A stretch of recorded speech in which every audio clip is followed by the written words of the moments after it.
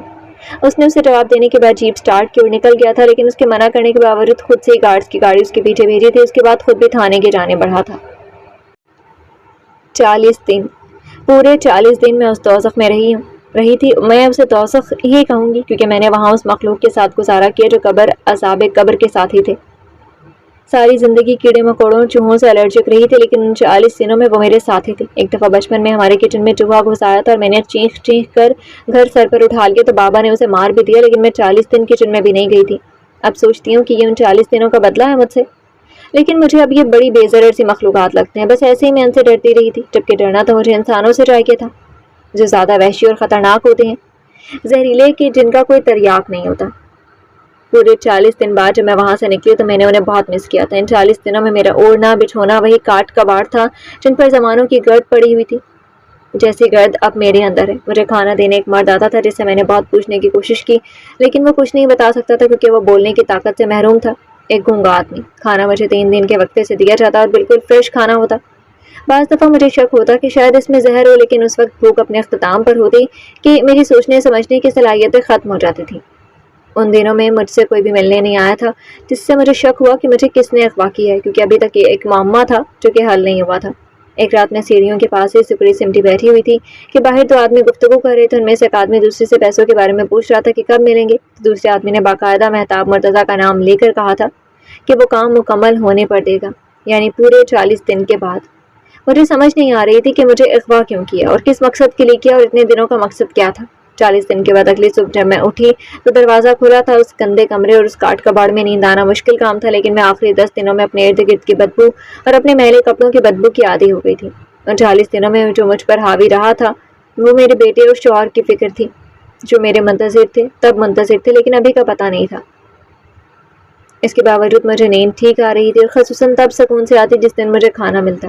شاید مجھے نیند کی دوائی دی جاتی تھی، اور سلو پوائزن بھی مجھے شک تھا، لیکن بعد میں جب رپورٹ ہوئی تو کنفرم ہو گیا۔ جب دروازہ کھلا ملا تو میں باہر نہیں گئی تھی، وہیں بیٹھی رہی تھی، پتہ نہیں کیوں۔ شاید میرا دل مر گیا تھا، کیونکہ اس سے ایک دن قبل مجھے گونگے شخص کے بجائے دوسرا آدمی کھانا دینے آیا تھا، اور اس نے ایک تعویذ دیا تھا جو میرے بیٹے کے گلے میں بندھا رہتا تھا، اور میرے شوہر کی گھڑی دی تھی کہ وہ ایک حادثے میں مر گئے ہیں۔ میں یقین نہ کرتی، لیکن ان چیزوں کی وجہ سے یقین کرنے کے علاوہ کوئی اور راستہ بھی نہیں تھا۔ ویسے یہ کوئی ثبوت تو نہیں تھے لیکن وہ اب نہیں رہے، لیکن اس لیکن کے آگے بہت کچھ تھا۔ اس رات میں پہلی دفعہ اس عقوبت خانے میں روئی تھی۔ چیخ کر بلک کر میرے ارد گرد چوہے اور تمام کیڑے مکوڑے جمع ہو گئے تھے۔ وہ بھی روئے تھے جو عقوبت خانے کے دوست تھے۔ مجھے ان سے ڈر نہیں لگا تھا، شاید اب لگتا ہی نہیں تھا۔ صرف ایک ہی رات رونے سے میرے آنسو بھی خشک ہو گئے تھے۔ باعث حیرت تھا، دروازہ کھلا پڑا، 4 گھنٹے میری نظریں ادھر ادھر ہی دیکھتی رہی تھی، اور میں سیڑھیوں سے نیچے رنگے پیر بیٹھی دونوں ٹانگوں کو اوپر کیے ان پر سر رکھے بائیں جانب دیکھتے جا رہی تھی۔ شاید دروازہ کھولنے والے کے لیے بھی باعث تشویش تھا کہ میں کہیں مر نہ گئی ہوں، لیکن میں نے کہا تھا نا کہ میرے نروس بہت مضبوط ہیں، اس لیے اس کے اعلانے پر میں سیدھی ہوئی تھی بنا چونکے، جیسے اسی کی حرکت کے منتظر تھی۔ وہ مجھ سے کچھ کہہ رہا تھا کہ شاید میں آج سے آزاد ہوں، تو پھر وہ میرے ساتھ ہی کیوں تھے؟ قیدی تو اکیلے ہوتے ہیں، لیکن میرے ساتھ ہی تھے۔ مجھے گاڑی میں اسی جگہ لا کر چھوڑا گیا جدھر سے مجھے اغوا کیا گیا تھا۔ مجھے نہیں پتا وہاں سے میں ہسپتال کیسے پہنچی، اور جب مجھے ہوش آیا تو ایک ہسپتال میں تھی۔ وہاں پر رپورٹس ہوئی تھی جن میں واضح ہو گیا تھا کہ مجھے سلو پوائزن دیا جاتا رہا ہے، اور رات کے کھانے میں زیادہ مقدار تھی جس کی وجہ سے بے ہوشی ہوئی تھی۔ ہوش میں آنے کے فوراً بعد میں اپنے محسن کا شکریہ ادا کرنے کے بعد اپنے گھر جانا چاہتی تھی، اور اس بات کی تصدیق کرنا چاہتی تھی کہ جو ایک رات قبل مجھ پر قیامت ٹوٹی ہے وہ حقیقت پر مبنی ہے یا نہیں۔ اور میرے محسن مجھے اپنے ساتھ لے کر میرے بتائے گئے ایڈریس پر لے گئے تھے۔ وہاں پر جا کر تصدیق ہو گئی تھی۔ مجھے دیکھ کر مجھ سے منہ موڑ لیا گیا تھا۔ کوئی بھی ایک ایسی لڑکی کو گھر میں داخل نہیں ہونے دینا چاہتا تھا جو اتنے دن سے لاپتہ ہو، یا خود گم ہوئی ہو، یا کسی کے ساتھ بھاگ گئی ہو جسے عزت راس نہ آتی ہو، جو تتلی کی طرح رنگ رنگ کے پھولوں پر بیٹھنے کی عادی ہو۔ یہ میرے بارے میں کی گئی باتیں تھیں جو مجھے اسی دن معلوم ہوئی تھیں۔ میرے محسن وہی تھے، شاید زمانہ شناس تھے کہ مجھے گھر کے اندر مجبوراً داخل تو ہونے دیا گیا ہے لیکن رہنے نہیں دیا جائے گا، اس لیے اپنے ساتھ لے آئے۔ مجھے ایک فلیٹ میں چھوڑا اور میرے ساتھ ایک بوڑھی عورت کو چھوڑا تھا۔ وہ میرے ساتھ رہی تھی پورے 3 ماہ، اور مجھے ہر ہفتے سائیکالوجسٹ کے پاس لے کر جاتے رہے۔ مجھے لگتا تھا کہ وہ اپنا وقت اور پیسہ ضائع کر رہے ہیں کیونکہ کوئی فائدہ نہیں ہونے والا تھا۔ پھر پتہ نہیں کیوں میں سوچنے لگی کہ میرے ساتھ جو ہو چکا ہے ٹھیک ہے، لیکن کیا مجھے اس کا کوئی رد عمل نہیں دینا چاہیے؟ مجھے کچھ تو فیصلہ لینا چاہیے۔ شاید ان سیشنز کا اثر تھا۔ بہرحال میں نے آہستہ آہستہ اس بارے میں سوچنا شروع کر دیا، لیکن کوئی باقاعدہ فیصلہ نہیں لیا تھا۔ پورے 6 ماہ اسی میں گزر گئے تھے اور میں نے پھر یہ فیصلہ لیا تھا کہ مجھے اپنے ساتھ کیے کا بدلہ لینا ہے۔ پتہ ہے میں نے یہ فیصلہ تب کیوں لیا تھا جب مجھے مہتاب مرتضیٰ کا فون آیا تھا؟ پتہ ہے جب میں نے اس کی آواز سنی تو مجھے کیسا محسوس ہوا تھا؟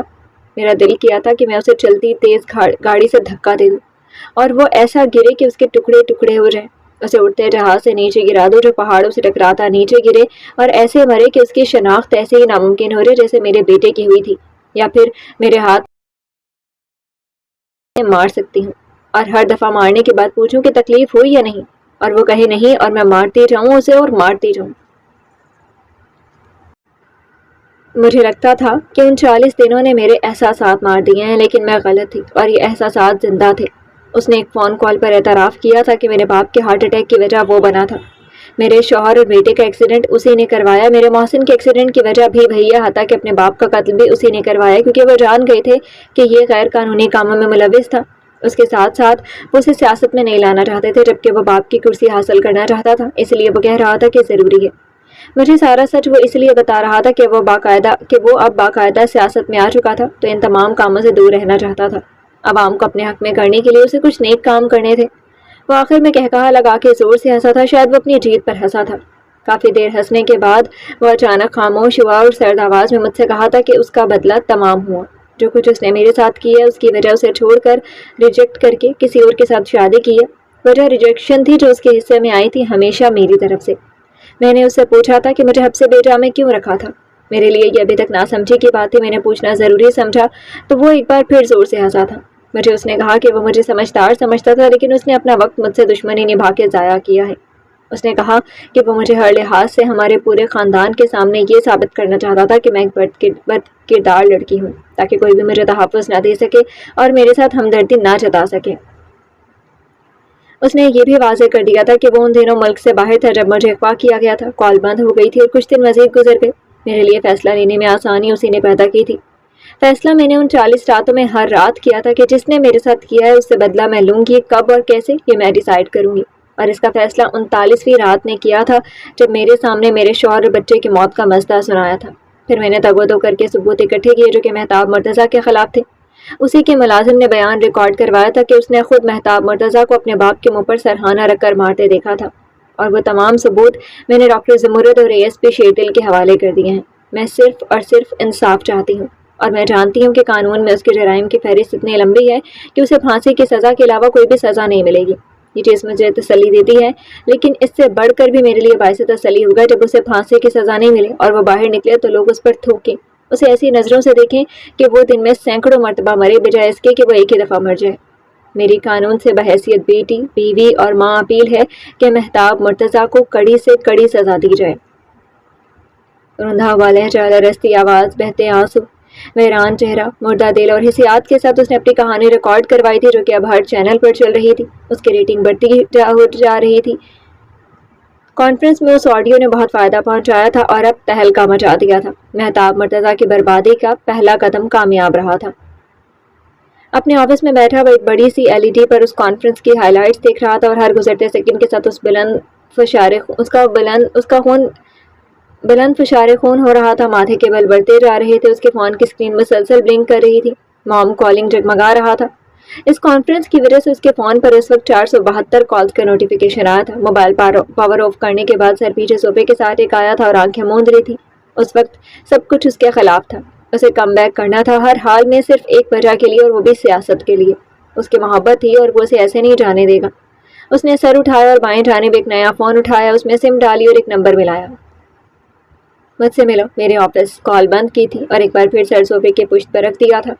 اب وہ ہلکا ہلکا گنگنا رہا تھا۔ کچھ دیر بعد آفس کے دروازے پر کھٹکا ہوا تو اس نے سر نہیں اٹھایا تھا، شاید آنے والے سے وہ واقف تھا۔ صورتحال بتاؤ، اس نے ایسے ہی بیٹھے پوچھا تو رٹو طوطے کی طرح شروع ہو گیا تھا، کیونکہ صبح کانفرنس سے شروع ہونے سے 15 منٹ قبل وہ اسے ان کی حکمت عملی بتا چکا تھا۔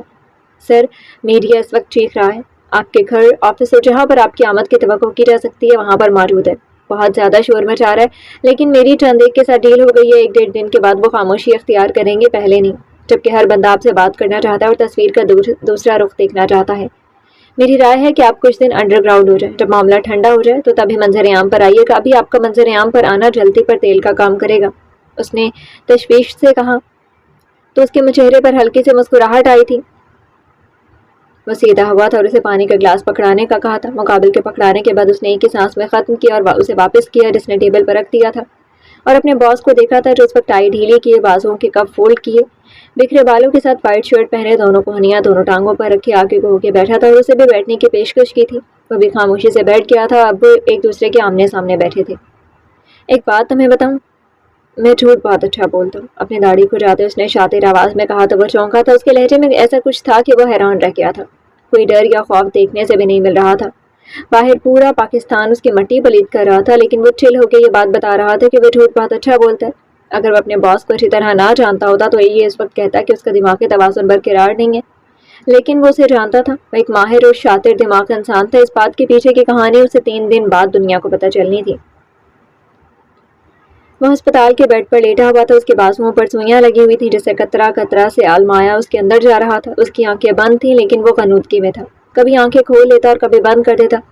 اس وقت دروازہ کھلنے کی آواز آئی تھی، ساتھ ہی قدموں کی چاپ بھی اس کے پاس آ رکی تھی۔ وہ آنکھیں کھول کے دیکھنا چاہتا تھا لیکن اس بار آنکھیں کھولنا ناممکن ہو گیا تھا۔ وہ گہری نیند میں جا رہا تھا۔ آنے والا اس کے کان کے پاس جھکا تھا۔ ایک اسٹرانگ پرفیوم کی خوشبو اس کی ناک سے ٹکرائی تھی۔ اسے لگا جیسے وہ اس خوشبو کو پہچانتا ہے لیکن صحیح سے یاد نہیں آ پا رہا تھا۔ اس سے پہلے کہ وہ مزید زور ڈالتا اس کے کانوں میں سور پھونکا گیا تھا۔ تم نے قتل کیا عبداللہ کو، تم نے اسے دھکا دیا تھا۔ ایک سرسراتی آواز تھی جو کانوں کے پردوں سے ٹکرائی تھی لیکن پہچان کی حد تک نہیں پہنچ پائی تھی۔ چہرے پر بے چینی نمایاں ہو رہی تھی۔ وہ بولنا چاہتا تھا، کہنا چاہتا تھا کہ وہ عبداللہ سے دور کھڑا تھا، اس نے نہیں مارا۔ کوشش کرنی چاہی تھی لیکن بے سود۔ پاس کھڑا وجود اوپر کو ہوا تو اس چہرے کی بے چینی کے پیچھے احتجاج کو دیکھتے مسکرایا، پھر جھکا اور اسے مزید باور کروایا کہ یہ اعتراف کرنا ضروری ہے کہ عبداللہ کا قاتل شیر دل علی ہے۔ اس نے احتجاجاً اپنی پوری ہمت مجتمع کرتے ہوئے آنکھیں کھولنی چاہیے تو وہ کھل بھی گئی تھیں لیکن اس وقت کمرے میں کوئی نہیں تھا۔ اس نے چیخ چیخ کر باپ کو آواز دی تھی جو کہ فوراً آئے تھے۔ میں قاتل نہیں ہوں، میں قاتل نہیں ہوں۔ جھٹکے سے آنکھ کھلی تھی۔ پورا کمرہ اندھیرے میں ڈوبا ہوا تھا اور ہونٹوں پر ابھی بھی وہی لفظ تھے، میں قاتل نہیں ہوں۔ اس نے ہاتھ مار کر جلدی سے لیمپ آن کیا تو ملگجی سے روشنی حواس قابو میں لانے کے لیے کم ٹھہری تھی۔ فوراً ہاتھ سے بستر ہٹاتے ننگے پاؤں سلائڈ ونڈو ہٹائی تھی اور پوری ہتھیلی سوئچ بورڈ پر مارنے کے انداز میں کمرے کی تمام روشنیاں چلائی تھیں۔ یکدم روشنی ہو جانے سے آنکھیں چندھیا گئی تھیں تو اس نے یکدم غیر شعوری طور پر اپنے آنکھوں پر ہاتھ رکھا تھا، پھر کچھ دیر بعد ہاتھ ہٹاتے بیڈ کے کنارے پر بیٹھ گیا تھا۔ دل کی دھڑکن کانوں میں سنائی دیے جا رہی تھی۔ اس آواز نے اسے باقاعدہ یہ بیان دلوایا تھا کہ وہ قاتل ہے۔ اسے جب سے اس آواز کی پہچان ہوئی تھی اس سے نفرت ہو گئی تھی۔ وہیں بیٹھے بیٹھے اس نے موبائل تلاشا اور اس سے زمرد کا نمبر ڈائل کیا۔ وقت دیکھا رات کے 2 بج رہے تھے۔ نمبر ڈائل کرنے کے بعد ڈیلیٹ کر دیا تھا کیونکہ وقت نے اس کے ارادوں پر پانی پھیر دیا تھا۔ موبائل آف کرنے کے بعد واپس بیڈ پر پھینکا تھا، سائڈ ٹیبل سے اپنی دوائی نکالی تھی، پانی کے ساتھ لیتے واپس لائٹ بند کرتے بستر میں دبک گیا تھا۔ 5 منٹ درکار تھے دوائی کے اثر کے لیے۔ وہ گہری نیند میں دوبارہ چلا گیا تو ان گولیوں کے بغیر نیند آنا ناممکن تھی، اس لیے سونے کے لیے ضروری تھی۔ میڈم، مسٹر شیردل ہیں، ارجنٹلی ملنا چاہتے ہیں۔ اس وقت ایک پیشنٹ ساتھ تھے جب اس کے پی اے کی کال آئی تھی۔ جب تک پیشنٹ اندر ہیں انہیں انتظار کروائیں۔ کال بند کرنے کے بعد وہ مریض کی جانب متوجہ ہو گئی تھی۔ پورے 25 منٹ بعد وہ اس کے سامنے بیٹھا تھا۔ اس کے چہرے پر پریشانی رقم تھی۔ وہ آفس میں موجود واحد صوفے پر بیٹھ گیا تھا۔ زمرد اپنی چیئر سے اٹھ کر اپنے سامنے سنگل صوفے پر بیٹھی تھی۔ دونوں کے درمیان کانچ کی گول میز تھی جس پر ایک شیشے کا بڑا جار پڑا تھا۔ اندر کچھ چاکلیٹس تھی جو چھوٹی چھوٹی ریپر میں لپٹی ہوئی، اور اس جار کے ساتھ 3 چھوٹے چھوٹے جار اور بھی تھے، بالکل چھوٹے جتنے چائے کے مگ کے سائز کے، جن میں ڈرائی فروٹس تھے۔ آفس کے ایک کونے میں اس کی سربراہی کرسی اور اس کے آگے میز تھی، جبکہ ایک دیوار کے ساتھ صوفے تھے جن میں ایک پر اس وقت وہ بیٹھے تھے۔ اس نے غور سے اسے دیکھا تھا جو نہ جانے گلاس ونڈو سے باہر دیکھتے کیا تلاش کر رہا تھا۔ اس کے چہرے کا تناؤ بڑھتا جا رہا تھا۔ زمرد نے بلائنڈ آگے کر دی اور نیلی روشنی آن کر دی جس سے اس کی توجہ بھی کھڑکی سے ہٹ گئی تھی اور اس کا ذہنی تناؤ بھی کم ہو گیا تھا۔ ایک وقت تھا جب اپنے باپ کے 1000 تلنوں اور محنتوں کے باوجود وہ کسی بھی سائیکالوجسٹ یا سیکیٹرسٹ کے پاس نہیں جاتا تھا۔ ہتھے سے اکھڑ جاتا، بہن کے آنسو اور ماں کی ویران آنکھیں بھی اسے موم نہیں کر پاتی، اور اب وہ خود صرف دن کے انتظار میں تھا جس کے بعد وہ یہاں حاضر تھا۔ کوئی مسئلہ ہے؟ نرم لہجے اور حلاوت سے اس نے پوچھا تو مقابل نے سر اٹھایا تھا۔ اس کی آنکھوں میں گزرے لمحوں کی تکلیف دہ یادیں تھی۔ وہ ان سے نکلنا چاہتا تھا لیکن نکل نہیں پا رہا تھا۔ زمرد کے پوچھنے پر اس نے اپنے دونوں ہاتھوں کو مسلتے چھوڑا تھا، پھر اس بات میں سر ہلایا۔ میں اپنے ماضی سے نکلنا چاہتا ہوں، اپنے موجود وقت اور اس کے گولز پر فوکس کرنا چاہتا ہوں، لیکن مجھے ماضی کی یادیں ایسا کرنے سے روک رہی ہیں۔ میں آگے نہیں بڑھ پا رہا۔ کچھ ہے جو مجھے کھینچتا ہے۔ مجھے وہی خواب آتے ہیں جو میرے ماضی کا حصہ رہے ہیں۔ میں چاہ کر بھی ان سے نکل نہیں پا رہا، لیکن مجھے ان سے نکلنا ہے۔ نیلی روشنی کا اثر ہو رہا تھا جو اپنی انگزائٹی نکال کر پرسکون ہو رہا تھا. اس کے اعصاب پرسکون ہو رہے تھے. مجھے یہ سمجھ نہیں آ رہی ہے کہ میں کیا کروں. میں کیسے ان سب سے نکل آؤں؟ شاید میرا ماضی اس قدر مجھ پر حاوی ہو گیا کہ مجھے رستہ صاف دکھائی ہی نہیں دے رہا. بعض دفعہ مجھے یوں احساس ہوتا ہے کہ میں بالکل ٹھیک ہوں، میرے سارے مسائل حل ہو گئے ہیں، لیکن پھر کسی چیز کو دیکھ کر مجھے وہی خواب آتے ہیں جو کئی برس پہلے آتے تھے، اور مجھے وہ پریشان کرتے ہیں. وقفے وقفے سے وہ اسے اپنی پریشانی بتا رہا تھا، اور ہر گزرتے لمحے کے ساتھ اس کے چہرے اور جسم کا تناؤ بالکل ختم ہو رہا تھا. جا بجا چہرے کے ساتھ وہ یہاں آ کر بیٹھا تھا، وہ چہرہ جس چہرے کے ساتھ وہ یہاں آ کر بیٹھا تھا وہ چہرہ نہیں تھا. تم اب ان سب سے نکلنا چاہتے ہو؟ اس نے پوچھا تو شیردل نے اس بات میں سر ہلایا. کیا تم نے اپنی مشکلات کو، حالات کو فیس کی ہے؟ اس نے ایک اور سوال کیا تو شیردل نے نظریں چرائی تھی.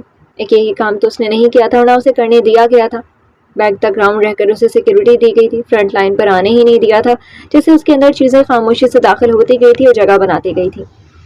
تمہارا صرف سادہ سا مسئلہ یہ ہے کہ تم نے اپنی مشکلات کو فیس نہیں کیا. تمہیں جب بھی ان سے نکلنا ہوگا پہلے انہیں فیس کرنا ہوگا. بیک تک گراؤنڈ رہ کر مسائل حل نہیں ہوں گے. فرنٹ لائن پر آؤ اور اپنے مسائل کا حل تلاش کرو، انہیں حل کرو اور ان سے نکل آؤ. تمہیں اس سے نکلنے کے لیے یہ کرنا ہوگا. ماضی سے نکلنا ہوگا. تم نے کہا تھا تم اپنے اندھیروں سے نکل آئے ہو، لیکن تم ابھی بھی پھنسے ہوئے ہو. تم نے طے تو کر لیا تھا، لیکن تم اندھیرا ہونے کی وجہ سے یہ نہیں دیکھ پا رہے کہ دروازہ کدھر ہے اور کون سا دروازہ باہر جاتا ہے. تم شاید غلط دروازے پر چلے گئے تھے. تمہیں ان سے نکلنے کے لیے ایک راستہ طے کرنا ہے اور اسے راستے پر چل کر اپنے خاندان کو پہلے فیس کرنا ہے. انہیں دکھانا ہے کہ میں معصوم تھا، میں قاتل نہیں تھا اور نہ ہوں. تم نے خود یہ کرنا ہے، اور یہ ایک اہم سٹیپ ہے جو کہ تمہارے ماضی سے نکلنے کا دروازہ ہے. تمہیں ماضی سے نکلنے کے لیے چھپنا نہیں ہے، بلکہ ان تمام لوگوں سے ملنا ہے اور ان کا سامنا کرنا ہے. زمرد نے ٹھہر کر نرمی اور سکون سے اسے ایک ایک بات سمجھائی تھی، ایک ایک نقطہ واضح کیا تھا جو کہ اصل جڑ تھی، اصل مسئلہ تھا. وہ جو غور سے اسے سن رہا تھا، اس کے چپ ہونے پر اپنی نظریں اس کی جانب اٹھائی تھی جو ابھی نرمی سے دیکھ رہی تھی. کیا یہ آسان ہوگا؟ اندر کہیں اب بھی ڈر موجود تھا. ابھی بھی وہ فیصلے پر نہیں پہنچ پایا تھا. زمرد نے ڈسینڈنگ آرڈر میں پڑے جارز کو دیکھتے اسے دیکھا تھا، پھر خود پیچھے سے ٹیک لگائی تھی. تمہیں آسان یا مشکل دیکھ کر فیصلہ نہیں کرنا. تمہیں صرف فیصلہ کرنا ہے. جب تم طے کر لو گے چیزیں آسان ہونا شروع ہو جائیں گی. پہلے یہ طے کرنا کہ راستہ آسان ہے یا مشکل. ہماری منزل کو مشکل بنا دیتا ہے. ایک وقت ایسا ہوتا ہے جب آپ کو صرف فیصلہ کرنا ہوتا ہے، اور وہ فیصلہ قطعی نظر آسان یا مشکل سے ہٹ کر ہوتا ہے. صرف فیصلہ ہوتا ہے. تم بھی ابھی فیصلہ کرو. وہ اسے اکسا رہی تھی اور صحیح اکسا رہی تھی. اس کے الفاظ کے ساتھ ساتھ شیردل کے چہرے کے تاثرات بھی بدلتے جا رہے تھے. آخر میں وہ فیصلہ کن تاثرات سے اٹھا تھا. کالز پہ کالز کرتے ان کی انگلیاں شل ہو گئی تھیں، لیکن مہتاب تھا کہ کال اٹھانا گوارا ہی نہیں کر رہا تھا. ان کا چہرہ اشتعال انگیز ہو رہا تھا. میڈیا پر کتوں والی ہو رہی تھی. وہ گھر سے باہر نہیں نکل پا رہی تھی. ان کی فلائٹ کینسل ہو گئی تھی اور وہ واپس گھر آ گئی تھی. اس بات سے مہتاب مرتضیٰ علم تھا. انہوں نے مشیر خاص کو بلوایا تھا. تم مہتاب تک میرا پیغام پہنچاؤ. وہ گھر آئے اور کیسے آئے گا یہ تم جانتے ہو. انہوں نے کہا تو وہ تذبذب کا شکار وہیں کھڑا رہ گیا. ڈرائنگ روم سے جانے لگی تو اسے وہیں کھڑے ہونے کی وجہ پوچھی جو بولنے سے ہچکچا رہا تھا. میم انہوں نے پیغام بھیجا کہ وہ ٹھیک ہیں، آپ سے کال کر کے بات کریں گے. اس نے ہچکچاہٹ سے کہا تو وہ ٹک ٹک کرتی ہیل سے اس تک آئی تھی اور اس کے کندھے پر اپنے ہاتھ میں پہنی انگوٹھی سے نوک کیا تھا. میں نے کہا کہ میرا پیغام پہنچاؤ. وہ کسی بھی طرح گھر آئے. ان کے لہجے میں تحکم تھا. وہ بے ساختہ سر ہاں میں ہلا گیا. کل تک کی میڈیا ہمارے گھر سے دور ہو. کیسے دور کرنا ہے کیا یہ بتانے کی ضرورت ہے؟ اسے اجازت دینے کے بعد انہوں نے اگلا حکم جاری کیا تو وہ نفی میں سر ہلا رہا تھا. میم کل گھر کے باہر سب صاف ہوگا. اس کے لہجے میں اب اعتماد تھا. گڈ، تم جا سکتے ہو. وہ نکل گیا تو ان کے چہرے کو اسی تشویش نے آ گھیرا تھا جو چند منٹ قبل تھی. اب وہ فون پر چند بڑی ہستیوں سے محو گفتگو تھی جو کہ بنیادیں ہلا سکتی تھیں. شیردل کی گاڑی اپنے چچا کے آفس کے سامنے آ کر رکی تھی جو ایگزامینیشن بورڈ کے چیئر پرسن تھے. وہ پہلے ان سے ملنے آیا تھا. کچھ دن قبل بہت عرصے بعد ان سے ملاقات ایک خاندان کی تقریب میں ہوئی تھی. اب وہ باقاعدہ ملنا چاہتا تھا اور اس ڈر سے نکلنا چاہتا تھا جو زبردستی اس پر حاوی کیا گیا تھا. گاڑی پارک کرنے کے بعد وہ ریسیپشن پر آیا تو اسے کچھ دیر انتظار کرنا پڑا تھا. پھر اسے بلا لیا گیا تھا.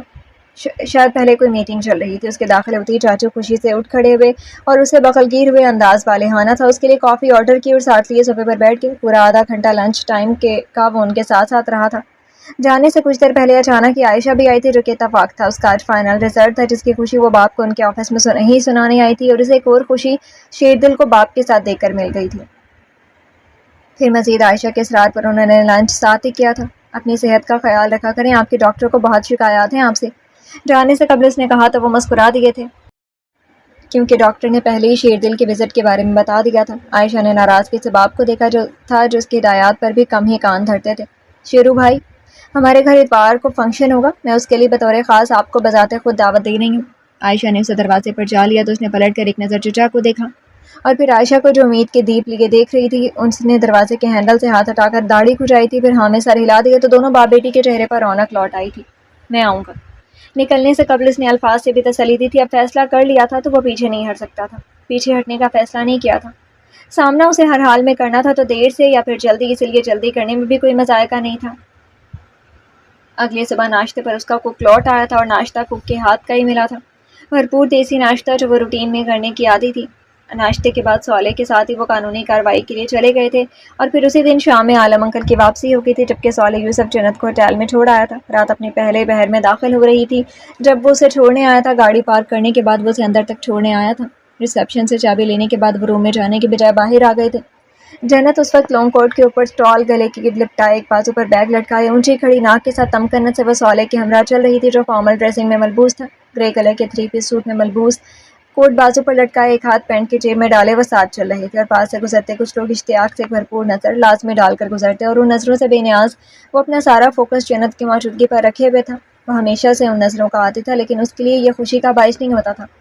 خاموشی سے چلتے ہوئے وہ ہوٹل کے گراؤنڈ میں آئے تو جنت کا فون تھر تھرایا تھا۔ ابا تھے جو پہنچنے کی اطلاع دے رہے تھے۔ ابا کے بعد بیبی نے ان سے فون پکڑ لیا اور خیریت دریافت کی، پھر اسے پوچھا کہ وہ اس وقت کیا کر رہی ہے۔ صالح کے ساتھ ہوں۔ اس کے بتانے پر صالح نے اس کی جانب دیکھا تھا جس کے ہونٹوں کے کناروں پر ہلکی سے مسکراہٹ سی پھیل رہی تھی۔ خود کا حوالہ دیا جانا اسے سمجھ میں نہیں آیا تھا۔ جنت نے فون اس کی جانب بڑھایا تھا۔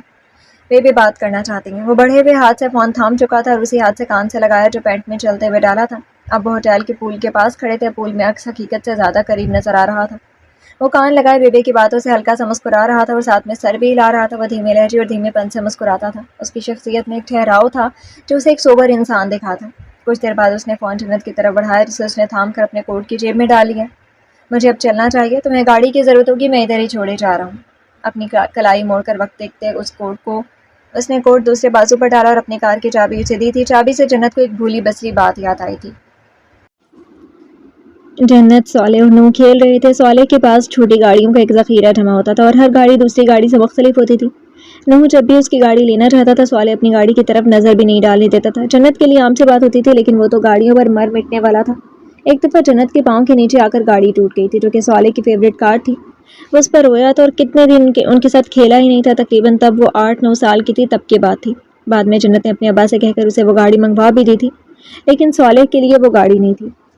وہ حال میں لوٹی تھی اور چابی پکڑ لی، اسے صالح کے سامنے کیا۔ اگر گاڑی کہیں لگ گئی؟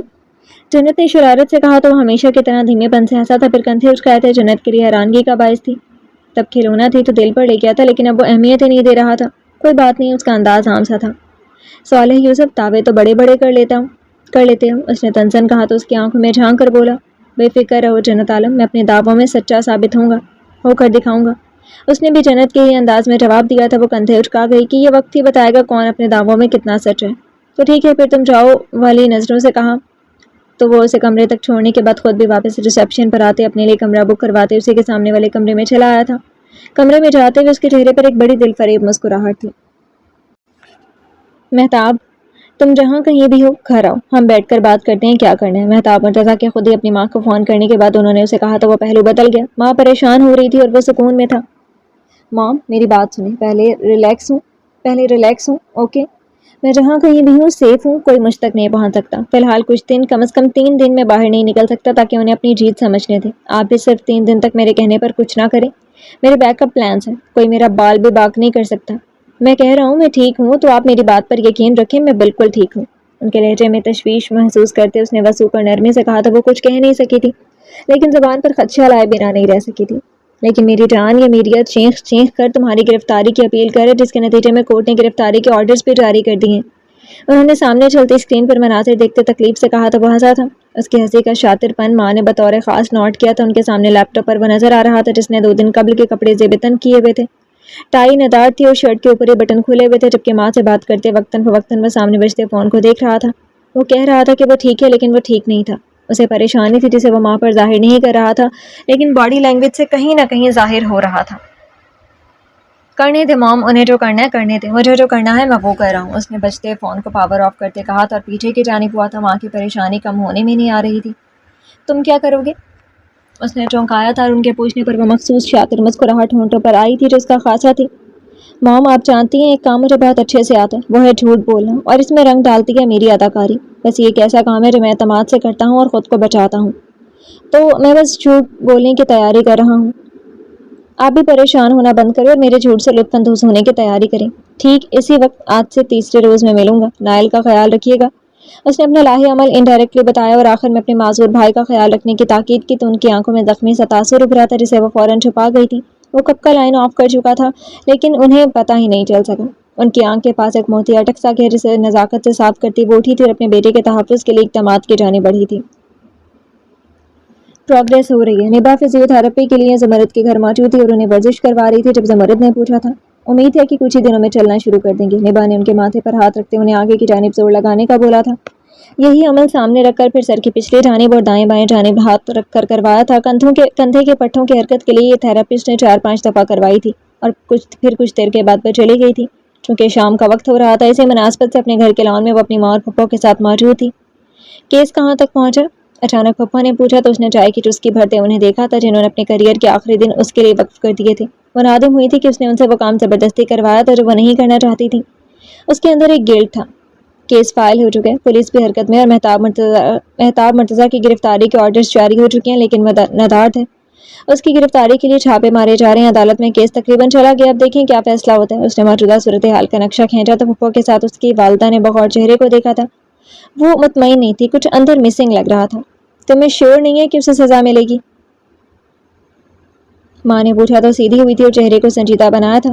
سزا دینا یا نہ دینا قانون طے کرتا ہے، اور قانون میں یہ طے ہے کہ اس کی سزا کیا ہے، لیکن قانون بنانے والے لوگ اسے سزا نہیں ہونے دیں گے۔ اور جتنا شاطر وہ بندہ ہے، اگر وہ چھپا ہوا ہے تو کوئی نہ کوئی وہ بیک اپ پلان بنا کے چھپا ہے۔ ہمارا مقصد عوام تک سچائی پہنچانا تھا اور عوام کی نظر میں اسے اس کے جرائم دکھانا تھا جس کے روح سے وہ ایک قاتل مجرم ہے، اور اب عوام کو اس جیسے خطرناک مجرم سے بچانا قانون کا کام ہے۔ اگلا کام قانون کی ذمہ داری ہے۔ اس کے بتانے پر پھپھو نے اس کا چہرہ ایک بار پھر بغور دیکھا تھا۔ وہ کمرے میں جانے کے لیے پر تول رہی تھی جب وہ بھی اس کے ساتھ ہی اٹھی تھی۔